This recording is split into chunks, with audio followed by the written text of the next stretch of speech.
ఇటీవల టీ20 ప్రపంచ కప్ గెలవగానే పొట్టి cricket ఫార్మాట్కు good bye చెప్పేశాడు టీమిండియా కెప్టెన్ రోహిత్ శర్మ. గత ఏడాది వన్డే ప్రపంచ కప్ అనంతరం ఆ ఫార్మాట్లో రోహిత్ మ్యాచ్లు ఆడలేదు. ఈ నెలాఖరులో శ్రీలంకతో మొదలయ్యే వన్డే సిరీస్కు రోహిత్ దూరంగా ఉండబోతున్నట్లు వార్తలు వస్తున్నాయి. ఈ నేపథ్యంలోనే వన్డే ఫార్మాట్లో అతడి భవితవ్యంపై సందేహాలు ముసురుకున్నాయి. కానీ టెస్టులతో పాటు వన్డేలోనూ తను కొనసాగుతానని రోహిత్ తాజాగా స్పష్టత ఇచ్చాడు.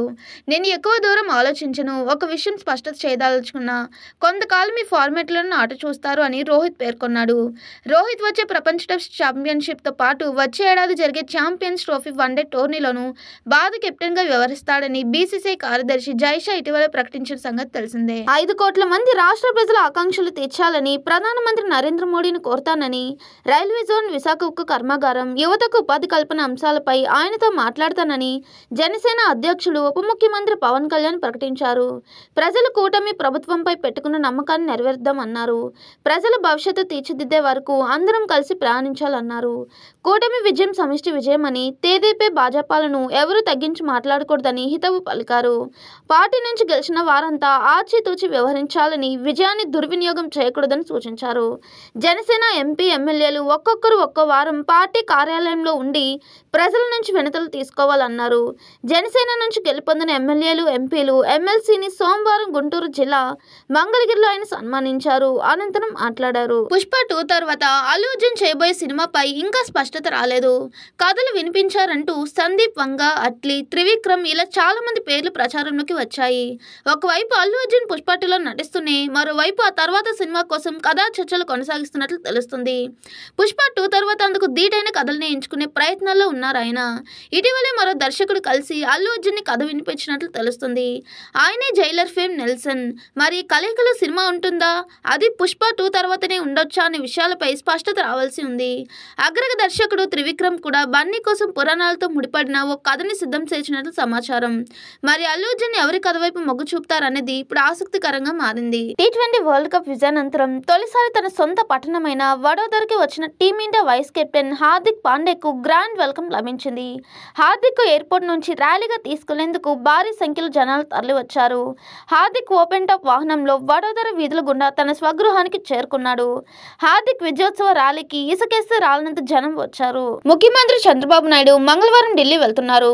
ఈ పర్యటనలో భాగంగా ఆయన కేంద్ర హోంమంత్రి అమిత్ తదితరుల్ని కలిసే అవకాశం ఉన్నట్లు అధిక వర్గాల సమాచారం. చంద్రబాబు నెల 3న ఢిల్లీ వెళ్లి ప్రధాని నరేంద్ర మోడీతో పాటు పలువురు కేంద్ర మంత్రులతో సమావేశమయ్యారు. 2 వారాల వ్యవధిలోనే ఆయన మరోసారి ఢిల్లీ వెళ్తున్నారు. మంగళవారం ఉదయం 11 గంటలకు సచివాలయంలో చంద్రబాబు అధ్యక్షతన రాష్ట్ర మంత్రివర్గ సమావేశం జరగనుంది. అనంతరం మధ్యాహ్నం 4 గంటలకు ఆయన ఢిల్లీ బయలుదేరి వెళ్తారు. రాత్రికి అక్కడే బస చేస్తారు. Team India veteran spinner Amit Mishra Virat Kohli గురించి సంచలన వ్యాఖ్యలు చేశాడు. కెప్టెన్ అయిన తర్వాత కోహ్లీ ప్రవర్తనలో మార్పు వచ్చిందన్నాడు. ప్రస్తుత కెప్టెన్ రోహిత్ శర్మ, కోహ్లీ మధ్య ఎంతో తేడా ఉందని తెలిపాడు. అమిత్ మిశ్రా తాజాగా ఓ యూట్యూబర్ కి ఇంటర్వ్యూ ఇచ్చాడు. ఈ సందర్భంగా కోహ్లీ, రోహిత్ తో తనకి ఎలాంటి అనుబంధం ఉందనే విషయాలను వెల్లడించాడు. ఈ క్రమంలో విరాట్, రోహిత్లో ఎవరు బెస్ట్, జట్టులో ఎవరికి స్నేహితులు ఎక్కువ అనే ప్రశ్నలు మిశ్రాకు ఎదురయ్యాయి. నేను అబద్ధం చెప్పను. ఒక క్రికెటర్గా విరాట్ కోహ్లీని నేను ఎంతో గౌరవిస్తాను. కానీ కెప్టెన్ అయిన తర్వాత కోహ్లీ మారిపోయాడు. అందుకే అతడికి జట్టులో తక్కువ స్నేహితులు ఉంటారు. నేను కోహ్లీతో గతంలో ఉన్నట్లు ప్రస్తుతం ఉండట్లేదు. దాదాపుగా మాట్లాడటం మానేశాను. మనకు పేరు ప్రఖ్యాతులు, డబ్బు వచ్చింది కాబట్టి ఎవరైనా ఏదో ప్రయోజనం ఆశించి వస్తారని కొంతమంది భావిస్తారు. కానీ నేను అలాంటి వాడిని కాదు. అయితే రోహిత్ శర్మ, కోహ్లీకి మధ్య చాలా తేడా ఉంది. ఇద్దరి స్వభావాలు వేరు. నేను చాలా ఏళ్లుగా భారత జట్టులో భాగంగా లేనని చెప్పారు. నడక మార్గంలో తిరుమల చేరుకునే భక్తులు శ్రీవారి మెట్టు వద్ద సోమవారం ఆందోళనకు దిగారు. ఉదయం 7 గంటల నుంచి ఇవ్వాల్సిన టైం స్లాట్ టోకెన్లు జారీ నిలిచిపోవడంతో తెల్లవారుజాము నుంచి నిరీక్షిస్తూ వచ్చిన భక్తులు అసహనానికి గురయ్యారు. వారిని కిందకే ఆపేయగా వర్షంతో వృద్ధులు, మహిళలు, పిల్లలు ఇబ్బందులు పడ్డారు. ఉదయం 10 గంటల తర్వాత 1200వ మెట్టు వద్ద టోకెన్లు జారీ చేయడంతో భక్తులు ఊపిరి పీల్చుకున్నారు.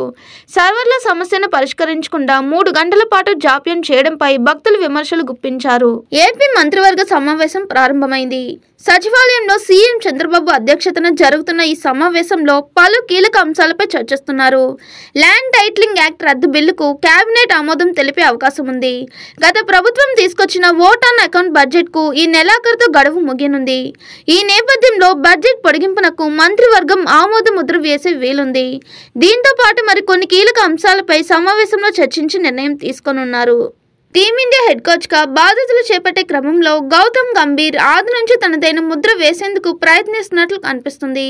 సీనియర్ల విశ్రాంతి పేరిట సిరీస్లకు దూరం కావడానికి తాను వ్యతిరేకం అంటూ గౌతమ్ ఆటగాళ్లకు సంకేతాలు ఇచ్చిన విషయం తెలిసిందే. అంతేకాదు ఫిట్గా ఉన్న ఆటగాళ్లు 3 ఫార్మాట్లలోనూ ఆడాలని కుండలు బద్దలు కొట్టాడు. ఈ నేపథ్యంలో శ్రీలంక పర్యటన నుంచే తన ప్రణాళిక అమలు చేసేందుకు గంభీర్ సిద్ధమైనట్లు తెలుస్తుంది. కాగా రాహుల్ ద్రవిడ్ స్థానంలో భారత జట్టు ప్రధాన కోచ్గా నియమితుడైన మాజీ క్రికెటర్ గంభీర్ శ్రీలంక టూర్లో శిక్షకుడిగా తన ప్రయాణం మొదలుపెట్టనున్నాడు. జూలై 27 నుంచి ఇరు జట్ల మధ్య టీ20 మ్యాచ్లో ద్వైపాక్షిక సిరీస్ మొదలు కానుంది. బీఆర్ఎస్ ప్రభుత్వ హయాంలో జరిగిన విద్యుత్ కొనుగోలుపై విచారణకు కాంగ్రెస్ ప్రభుత్వం వేసిన విద్యుత్ కమిషన్కు సుప్రీంకోర్టు షాక్ ఇచ్చింది.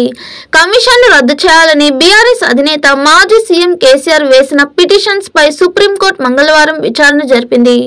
పిటిషన్ను విచారించిన సందర్భంగా chief justice of India DY Chandrachud నేతృత్వంలోని ధర్మాసనం కీలక వ్యాఖ్యలు చేసింది. Commission chairman retired justice L నరసింహారెడ్డిని మార్చాలని బెంచ్ ఆదేశించింది. ఈ సందర్భంగా కమిషన్ చైర్మన్ ఎల్ నరసింహారెడ్డి తీరుపై సీజేఐ అసంతృప్తి వ్యక్తం చేశారు.